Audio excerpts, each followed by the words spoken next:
शुरुआत में ही। जो है वो है फ्रांसीसी क्रांति के समय फ्रांस का राजा कौन था? तो फ्रांसीसी क्रांति के समय अगर हम बात करें तो फ्रांस का शासक था वो है लुई 16 यानी लुई 16 यानी बी। इसके साथ क्या क्वेश्चन पूछ सकता है कि जो लुई 16 था वो किस वंश का था? तो लुई 16 था बूर्बो वंश का। किसका था? बूर्बो वंश। इसमें और अगर हम एमसीक्यू की बात करें और क्या क्वेश्चन ऐड किया जा सकता है? तो लुई 16 जो था उसकी शादी या उसका विवाह किस रानी के साथ हुआ था? वो था मैरी एंटोनेट के साथ हुआ था। इसमें अगर और क्वेश्चन की बात करें तो लुई 16 को किस समय फांसी दी गई थी? तो वो दी गई थी 1791 में, उस समय उसको फांसी दी गई थी। कई बार यहाँ से क्वेश्चन पूछा गया तो लुई 16 को कितने साल में, जब कितने वर्ष का था तो उसे कितने समय बाद जो है सत्ता पर यानी राजा बनाया गया था? तो जब वो 24 साल का था, जब लुई 16 24 साल का था तो उसे क्या बना दिया गया था? फ्रांस का शासक। नेक्स्ट क्वेश्चन की बात करें तो है निम्नलिखित में से कौन लोकतंत्र की विशेषता नहीं है? तो आप ऑप्शन देख सकते हैं क्या है? स्वतंत्र एवं निष्पक्ष चुनाव, एक ही व्यक्ति द्वारा शासन, अल्पसंख्यकों के अधिकारों का सम्मान और निर्णय लेने में नागरिकों की भागीदारी। तो इनमें से कौन सा लोकतंत्र की विशेषता नहीं है? वो है एक ही व्यक्ति द्वारा शासन, क्योंकि एक व्यक्ति के शासन होता है डिक्टेटरशिप यानी निरंकुश राजतंत्र। तो बाकी तीनों जो है वो है लोकतंत्र की क्या है? विशेषता है, जबकि बी लोकतंत्र की विशेषता नहीं है, ये निरंकुश शासन की विशेषता है। इसी चैप्टर से एक और क्वेश्चन पूछा जा सकता वो है कि लॉन्ग वॉक टू फ्रीडम किसकी पुस्तक है? तो लॉन्ग वॉक टू फ्रीडम किसकी पुस्तक है? वह है नेल्सन मंडेला की, मंडेला की पुस्तक है। कई बार क्वेश्चन यहां से पूछा गया कि नेल्सन मंडेला को कितने सालों तक जो है जेल में रखा गया? कितने सालों तक? तो वो रखा गया है 28 वर्ष तक। इसी चैप्टर से एक और क्वेश्चन जो कई बार पूछा गया वो पूछा जाता है कि दक्षिण अफ्रीका का संविधान कब लागू किया गया है? तो दक्षिण अफ्रीका का संविधान की बात करें तो कब लागू किया गया? 1994 में दक्षिण अफ्रीका के संविधान को लॉन्च किया गया। चलिए नेक्स्ट क्वेश्चन की बात करते हैं।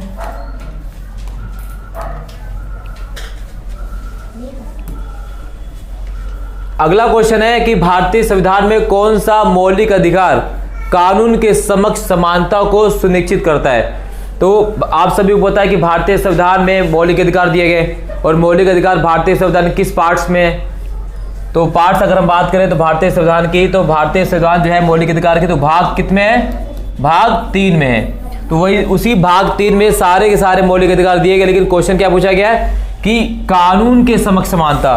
तो कानून के समक्ष समानता की बात करें तो किस में दिया गया है? समानता के अधिकार में।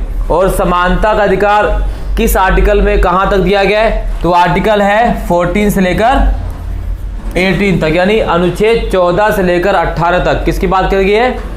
समानता के अधिकार की बात की गई है। इसी प्रकार हम स्वतंत्रता की बात करें तो स्वतंत्रता का अधिकार जो है आर्टिकल 19 से लेकर 22 तक की बात की गई है। संपत्ति का अधिकार जो कि समाप्त कर दिया गया है, ये आर्टिकल 31 में था। कब समाप्त कर दिया गया है? ये समाप्त किया गया 1978 में, ठीक है। शिक्षा का अधिकार ये भी है आर्टिकल 21 क्लोज ए में। तो यहां से भी कई बार क्वेश्चन पूछे जा सकते हैं, तो हमने उन सभी क्वेश्चन को फंडामेंटल राइट्स वाले अधिकार से ले लिया है जहां से क्वेश्चन पूछे जा सकते हैं। इससे बाहर यहां से क्वेश्चन आएगा नहीं। अगर क्वेश्चन पूछेगा मौलिक अधिकारों में तो इन चारों के अलावा कहीं से भी क्वेश्चन नहीं पूछ सकता है। तो समानता का अधिकार कहां दिया गया है? भाग 3 में, और अनुच्छेद 14 से 18 तक में दिया गया है। और अगर हम बात करें तो जो मौलिक अधिकार हमने किस देश से लिया है? तो मौलिक अधिकार लिया हमने अमेरिका के संविधान से। अमेरिका के संविधान से हमने अपने देश में मौलिक अधिकार को लिया है। नेक्स्ट क्वेश्चन है भारतीय संसद का ऊपरी सदन कौन सा है? तो भारतीय संसद के ऊपरी सदन जो ऑफिशियली आप सभी को पता हो वो कौन सा है? तो वह है राज्यसभा। भारतीय संसद 3 लोगों से मिलकर बनती है। इसमें होते हैं राज्यसभा, लोकसभा और राष्ट्रपति। तो लोकसभा जो निचला सदन होता है और राज्यसभा जिसे हम ऊपरी सदन के नाम जानते हैं। और क्या क्वेश्चन पूछ सकते हैं यहां से? तो लोकसभा के टोटल मेंबर कितने होते हैं? तो लोकसभा के टोटल मेंबर जो होते हैं जो हो सकते हैं 552, लेकिन अभी कितने एक्चुअल में कितने हैं वर्तमान में 543, और 2 एंग्लो इंडियन प्लस कर दोगे तो हो जाएगी 545। राज्यसभा के टोटल सदस्य कितने होते हैं 250, अभी कितने हैं 243। 250 सदस्यों में से 12 सदस्यों को राज्यसभा में राष्ट्रपति द्वारा मनोनीत किया जाता है। कितने 12 सदस्यों को 12 सदस्यों को। तो जो राज्यसभा इसे ऊपरी सदन कहा जाता है, लोकसभा को निचला सदन कहा जाता है। निचला सदन इसलिए लोकसभा को कहा जाता है क्योंकि इसका चुनाव जनता के द्वारा किया जाता है, ठीक है ना। तो यहां से कई बार क्वेश्चन पूछा गया है। क्वेश्चन नंबर 5 है कि 1789 में फ्रांसीसी क्रांति की शुरुआत किस घटना से हुई। तो बहुत ही आसान क्वेश्चन है कि फ्रेंच रेवोल्यूशन की शुरुआत किस घटना से होती है। तो फ्रांसीसी क्रांति की शुरुआत जो घटना होती है तो वो होती है बास्तिल के किले को गिराना। बास्तिल के किले को गिराने से ही 1789 में जो है फ्रांसीसी क्रांति की शुरुआत होती है। और विश्व में ये पहली क्रांति थी किस चीज़ को लेकर, समाजवाद को लेकर। ये वैश्विक रूप से पहली क्रांति है 1789 में, जिसे हम फ्रांसीसी क्रांति के नाम जानते हैं। इसमें एक और क्वेश्चन कई बार पूछा गया है, वह है आतंक का राज। तो आपसे ना 2 नंबर में भी और 1 नंबर में भी क्वेश्चन पूछ सकता है कि आतंक का राज होता क्या है, या आतंक के राज को आप किस नाम से जानते हैं। तो पहली बात तो आपको पता होनी चाहिए, जो आतंक राज है वो होता है 1793 से लेकर 1794 तक, यानी 1793 से लेकर 1794 तक। और किसके काल में हुआ था, तो वो था मैक्सिमिलियन रोबेस्पियर। तो ये जो आतंक काल है वो हुआ था मैक्सिमिलियन रोबेस्पियर। तो इसके शासन के काल को हम क्या कहते हैं, आतंक काल कहते हैं। मोस्ट इंपॉर्टेंट क्वेश्चन इस चैप्टर का अगर हम बात करें तो 2 नंबर भी आ सकता है, 1 नंबर भी आ सकता है। और ये जो मैक्सिमिलियन रोबेस्पियर किसका हेड था, ये हेड था जैकोबिन क्लब का। ध्यान रखना किसका हेड था, ये जैकोबिन। तो जैकोबिन क्लब का ये हेड था। तो यहाँ से भी क्वेश्चन पूछेगा, यानी इस वाले पोर्शन से एक क्वेश्चन आएगा जहां मैंने समझा दिया है, इससे बारे में क्वेश्चन नहीं आएगा। अगला क्वेश्चन है खाद्य सुरक्षा का अर्थ क्या है, फूड सिक्योरिटी। तो खाद्य सुरक्षा की अगर हम बात करें तो खाद्य सुरक्षा का अर्थ होता है प्रचुर मात्रा में खाद्य संसाधन होना, या सभी लोगों को हर समय भोजन की उपलब्धता, बाजार में खाद्य पदार्थों की उचित कीमतें, या गरीबों के लिए भोजन तक सीमित पहुंच। तो खाद्य सुरक्षा क्या है, तो इसमें से अगर हम बात करें तो खाद्य सुरक्षा मतलब होता है सभी, यानी 20 का सही आंसर आएगा। तो सभी लोगों को हर समय भोजन की जो उपलब्धता होती है उसे हम क्या कहते हैं, खाद्य सुरक्षा से संबंधित करते हैं, ठीक है। नेक्स्ट, कौन सा मौलिक अधिकार भारत में किसी भी धर्म को मानने, प्रचार करने और प्रसार करने का अधिकार सुनिश्चित करता है। वो कौन सा फंडामेंटल राइट्स है जो भारत में किसी व्यक्ति को अपना धर्म को मानने की सुरक्षा देता है, आज़ादी देता है। तो अगर उस मौलिक अधिकार की बात करें तो वो है धार्मिक स्वतंत्रता का अधिकार। और ये जो धार्मिक स्वतंत्रता का अधिकार है वो भारतीय संविधान में आर्टिकल 25 से लेकर 28 तक दिया गया है। तो धार्मिक स्वतंत्रता का अधिकार एक ऐसा अधिकार है जिसमें भारत का कोई भी नागरिक अपने धर्म को मान सकता है, उसका प्रचार कर सकता है, उसको फॉलो कर सकता है।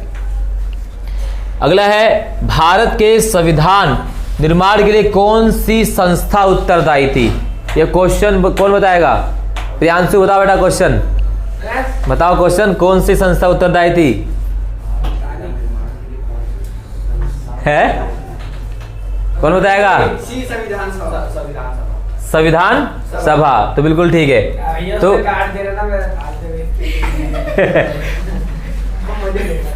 तो भारत के संविधान निर्माण के लिए कौन सी संस्था उत्तरदायी थी, होती संविधान सभा। तो संविधान सभा की मीटिंग कब होती, पहली फर्स्ट मीटिंग संविधान सभा कब होती है, जब चाहे तब हो जाए। तो हुआ था वो 9 दिसंबर 1946। भारतीय संविधान सभा की पहली बैठक 9 दिसंबर 1946 को हुई थी। और इसी संविधान सभा के माध्यम से जो है हमारे संविधान की निर्माण की गई थी। और संविधान सभा के अध्यक्ष कौन थे, डॉक्टर राजेंद्र प्रसाद, ठीक है। और अगर क्वेश्चन पूछे कि भारतीय संविधान के प्रारूप समिति के अध्यक्ष कौन थे, प्रारूप समिति तो उसके अध्यक्ष है डॉक्टर BR अम्बेडकर। इसके ताऊ का नाम भी राजेंद्र प्रसाद ही है। सही है, ताऊ का नाम राजेंद्र प्रसाद है। पर डॉक्टर नहीं लगता। पांचल राजेंद्र प्रसाद। चलो नेक्स्ट, भारत में राज्यों को खाद्यान्न वितरण के लिए कौन सी संस्था जिम्मेदार है? जैसे जो राशन की दुकानों पर आपको राशन मिलता है और उसका वितरण कौन करता है, वो कौन सी संस्था है, कौन सा है जो इंस्टीट्यूशन है जो उसकी वितरण के लिए जिम्मेदार है? तो है FCI यानी फूड कॉर्पोरेशन ऑफ इंडिया, जिसके माध्यम से उचित मूल्य की खुदरा दुकानों पर राशन दिया जाता है सरकार के द्वारा। ठीक है, तो FCI की फुल फॉर्म भी पूछ सकता है। और इस चैप्टर से एक क्वेश्चन और भी आता है, वो होता है कि खाद्य सुरक्षा से आप क्या समझ, जो हमने पहले कर लिया। और साथ साथ की गरीबी रेखा होती क्या है, कि गरीबी रेखा क्या होती है? वह रेखा जिसके माध्यम से हम गरीबी रेखा को, गरीब लोगों को निर्धारित करते हैं कि भाई गरीब कौन है। जैसे जो सबसे ज़्यादा गरीब होता है उसे हम कहते हैं BPL, below the poverty line. जो गरीबी रेखा से ऊपर होता है उसे कहा जाता है APL, above the poverty line. ठीक है, तो ये दो चीज़ें आपको पता होनी चाहिए। नेक्स्ट, अगला क्वेश्चन है, भारतीय संविधान का अनुच्छेद 19 संबंधित है। तो आर्टिकल 19 किससे संबंधित है? तो आर्टिकल 19 की अगर हम बात करें तो वो संबंधित है किससे? B, स्वतंत्रता के अधिकार से। तो 19 से लेकर, अगर हम बात करें तो 19 से लेकर 22 तक क्या दिया गया है? स्वतंत्रता का अधिकार। तो आर्टिकल 19 में टोटल 6 प्रकार की स्वतंत्रता की बात की गई, जैसे कहीं भी आने जाने की स्वतंत्रता, घूमने की स्वतंत्रता, व्यापार करने की स्वतंत्रता, आंदोलन करने की स्वतंत्रता। तो ऐसे 6 प्रकार की स्वतंत्रता आर्टिकल 19 में दी गई है। समानता के अधिकार की अगर हम बात करें तो किस आर्टिकल में है? तो वो आर्टिकल 14 से लेकर 18 तक क्या है? समानता का अधिकार है। इसी प्रकार से संवैधानिक उपचारों का अधिकार, ये मोस्ट इंपॉर्टेंट क्वेश्चन है, 1 नंबर से अलग भी पूछ सकता है 2 नंबर में। आर्टिकल 32 को क्या कहा जाता है? संवैधानिक उपचारों का अधिकार। और आर्टिकल 32 को डॉक्टर BR अम्बेडकर ने क्या कहा? इसे कहा है संविधान की आत्मा। तो अनुच्छेद 32 को ऐसे क्वेश्चन पूछ सकता है कि आई आर्टिकल 32 को या संवैधानिक उपचारों के अधिकार को संविधान की आत्मा किसने कहा है? तो कहा है डॉक्टर BR अम्बेडकर ने।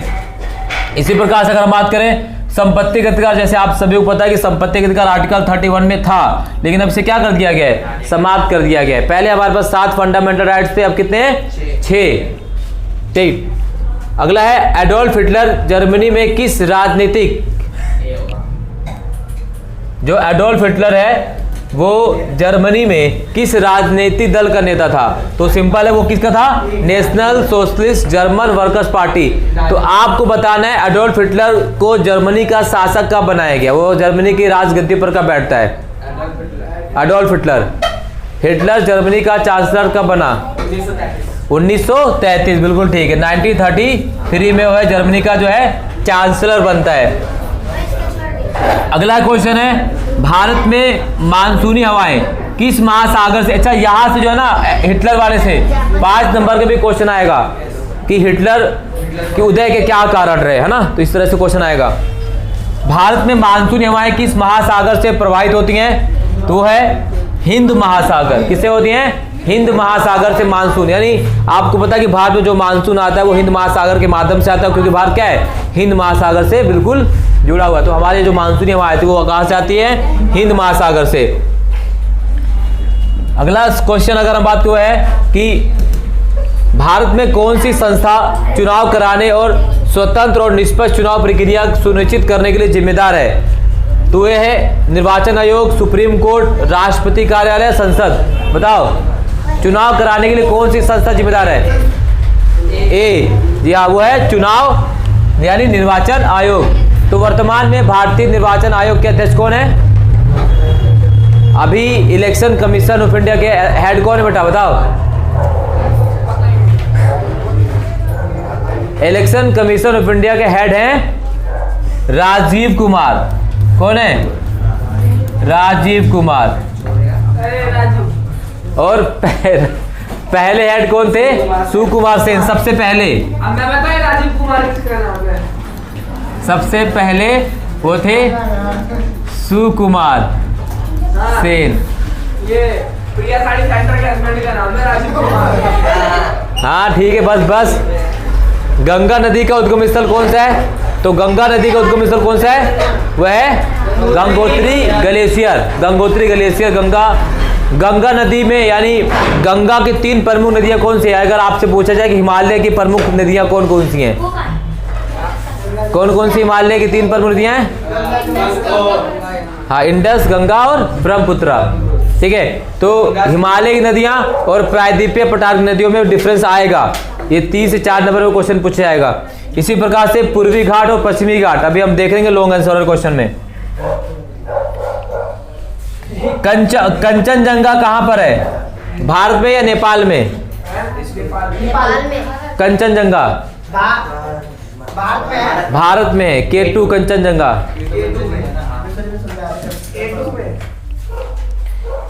मानव पूंजी की अवधारणा में शामिल है, तो मानव पूंजी की अवधारणा में क्या शामिल है? वित्तीय पूंजी, शारीरिक बल, भूमि और प्राकृतिक संसाधन, कौशल, ज्ञान और शिक्षा।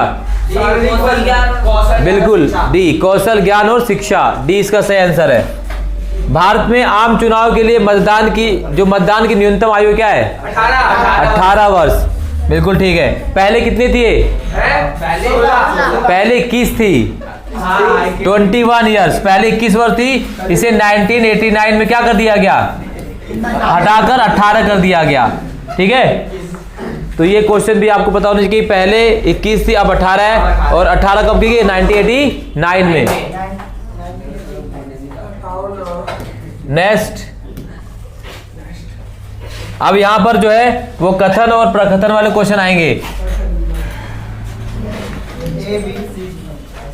क्वेश्चन नंबर पूछा गया है कि समाजवादी निजी संपत्ति का विरोध करते हैं। तो देखो, समाजवादी निजी संपत्ति विरोध 100% करते हैं। हाँ, यही क्वेश्चन आपको कैसे करना है, इसका ट्रिक सबसे इंपॉर्टेंट बताता हूँ आपको।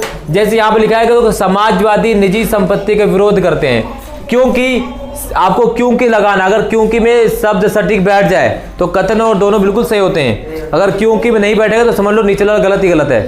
ठीक है, ये ऊपर वाला गलत है। तो यहाँ देखिए, समाजवादी निजी संपत्ति का विरोध करते हैं क्योंकि संपत्तिधारी व्यक्ति सिर्फ निजी फायदे के विषय में सोचते हैं। तो बिल्कुल सही है, कथन और कारण दोनों सही है। बैठ गया ना। समाजवादी क्या करते हैं? वो निजी संपत्ति का विरोध करते हैं, जबकि पूंजीपति केवल निजी संपत्ति अपने हित के बारे में सोचते हैं। तो दोनों सही है।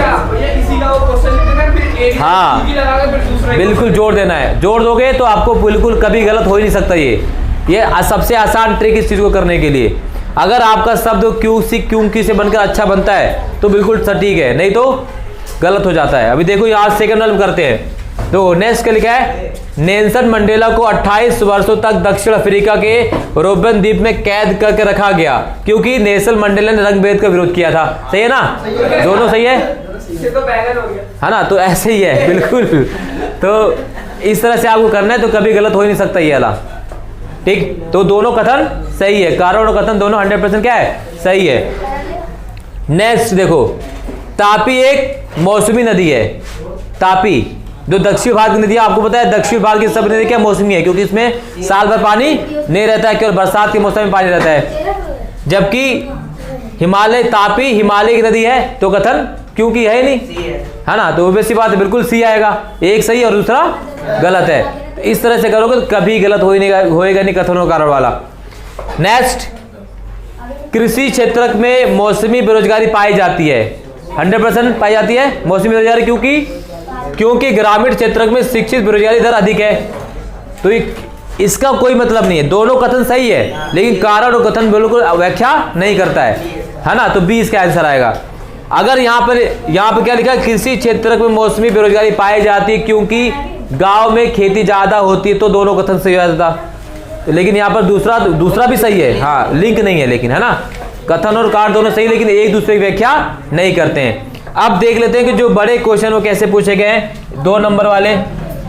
यहाँ देखिए, यहाँ क्वेश्चन पूछा है कि नाजी विचारधारा की प्रमुख विशेषता। तो नाजी विचारधारा क्या थी? भाई हिटलर की जो विचारधारा थी उसके अंदर वो अपने विशेष लोगों की प्रमुखता देता था, अपने विचारों को फॉलो करता था, है ना? नीली ब्लैंड आंखों वालों को ही ज्यादा प्रमुखता दिया करता था वो, और ज्यादा चैम्बर में डाल देते थे। ठीक है। इसी प्रकार से दूसरे विश्व युद्ध में हिटलर की भूमिका, भाई दूसरा विश्व युद्ध में हिटलर की भूमिका थी। क्योंकि अगर हिटलर ऑस्ट्रिया पर आक्रमण नहीं करता तो युद्ध होता ही नहीं। इंपॉर्टेंट है सारा क्वेश्चन है। इधर देखो, भारत की जलवायु को प्रभावित करने वाले कारक सिंपल है, अक्षांश, उच्चावच और बताओ वायु और समुद्र दूरी। बिल्कुल, बस कोई 5 कारक है, कोई 2 पांचों लिख देना है और किसी 2 को आपको क्या करना है, एक्सप्लेन कर देना है। पांचों का एक्सप्लेन 2 नंबर में करने की जरूरत नहीं है, आप 5 लिखिए या 3 ही लिखिए या 2 ही लिखिए, लेकिन आपको 2 को एक्सप्लेन कर देना है, पूरे नंबर मिलेंगे। निर्धनता रेखा को परिभाषित करें एवं निर्धनता को मापने में इसके महत्व को समझाइए। तो भारत में निर्धनता को मापने की 2 विधि है, एक आय विधि है, एक व्यय विधि। आय विधि कितना हम कमाते हैं, व्यय विधि कितना हम खर्च करते हैं। और निर्धनता रेखा क्या है, तो निर्धनता रेखा एक ऐसी रेखा है जिसके माध्यम से पता लगाया जाता है कि